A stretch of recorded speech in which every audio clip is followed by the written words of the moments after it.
So there's some take-home messages we need to get with genetics. So, our genes haven't changed in the last sort of 30 years, but clearly our environment has, and there's all this food around. So some people are much more predisposed to put on weight in the environment that we live in with all this available food and sort of restricted abilities to be physically active.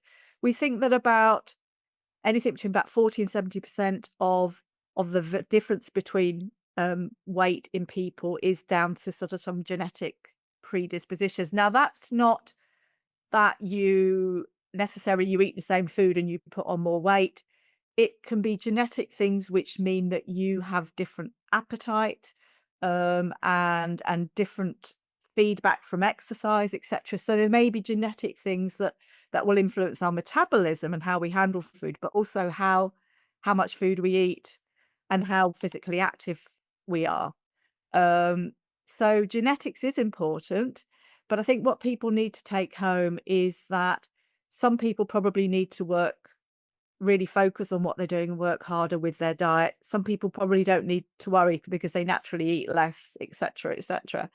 Um, but it doesn't mean that you can't control your weight if you have a genetic predisposition. It just means you need to be more mindful of it. It's like if you have a genetic risk of heart disease, you might think, well, stuff it, I'm going to eat square sausage and not worry about it. But it probably means you should be more mindful. It's not fair, but I think that's where it is. And so I think there's a lot of people that go around blaming, going, well, look at them, they've got a weight problem and I haven't, and they've got no willpower. I think we just have to understand people are wired differently. Yeah. Some of it genetic, some of it is enhanced by hardwiring when we're, even before we're born probably, but during those sort of early years. And so, yeah, genetics is important, but it doesn't mean that you're destined to be obese, or you just have to work at it.